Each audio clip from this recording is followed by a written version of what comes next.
ഇരിങ്ങാലക്കുട സീറ്റിനെ ചൊല്ലി കേരള കോൺഗ്രസിൽ ഭിന്നത രൂക്ഷം.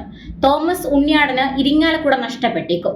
സ്വന്തം പാർട്ടിയിലും മുന്നണിയിലും പിന്തുണ നഷ്ടപ്പെട്ട ഡെപ്യൂട്ടി ചെയർമാൻ.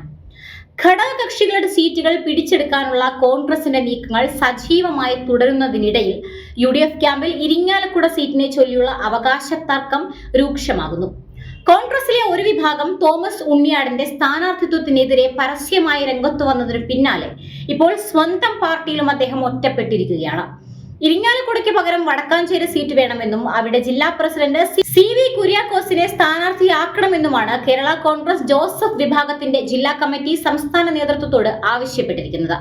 ഇനി ഇരിങ്ങാലക്കുട തന്നെ ജോസഫ് വിഭാഗത്തിന് നൽകിയാലും ഉണ്ണിയാടന് പകരം CV കുര്യാക്കോസ് മത്സരിക്കണമെന്നാണ് പാർട്ടിയിലെ ബഹുഭൂരിപക്ഷത്തിന്റെയും അഭിപ്രായം. CV കുര്യാക്കോസിന് കൂടുതൽ സ്വാധീനമുള്ള മേഖല എന്ന നിലയിലാണ് വടക്കാഞ്ചേരിക്ക് വേണ്ടിയുള്ള ഈ പുതിയ അവകാശവാദം എന്നാണ് ലഭിക്കുന്ന വിവരം. പ്രതിപക്ഷ നേതാവ് VD സതീശൻ നടത്തുന്ന പൊതുയുഗ യാത്രയിലും തോമസ് ഉണ്ണിയാടന് വേണ്ടത്ര പരിഗണന ലഭിച്ചിരുന്നില്ല. വൈക്കം സ്വദേശിയായ തോമസ് ഉണ്ണിയാടൻ കേരള കോൺഗ്രസ് എമ്മിന്റെ ബാനറിൽ ഇരിങ്ങാലക്കുടയിൽ MLA ആയ വ്യക്തിയാണ്. കേരള കോൺഗ്രസിൽ കഴിഞ്ഞ തവണ ഉണ്ടായ പിളർപ്പിൽ ഉണ്ണിയാടൻ മാണി ഗ്രൂപ്പ് വിട്ട് ജോസഫ് ഗ്രൂപ്പിൽ ചേരുകയായിരുന്നു. എന്നാൽ പിന്നീട് നടന്ന 2 തിരഞ്ഞെടുപ്പുകളിലും ഉണ്ണിയാടൻ പരാജയപ്പെടുകയുമായിരുന്നു.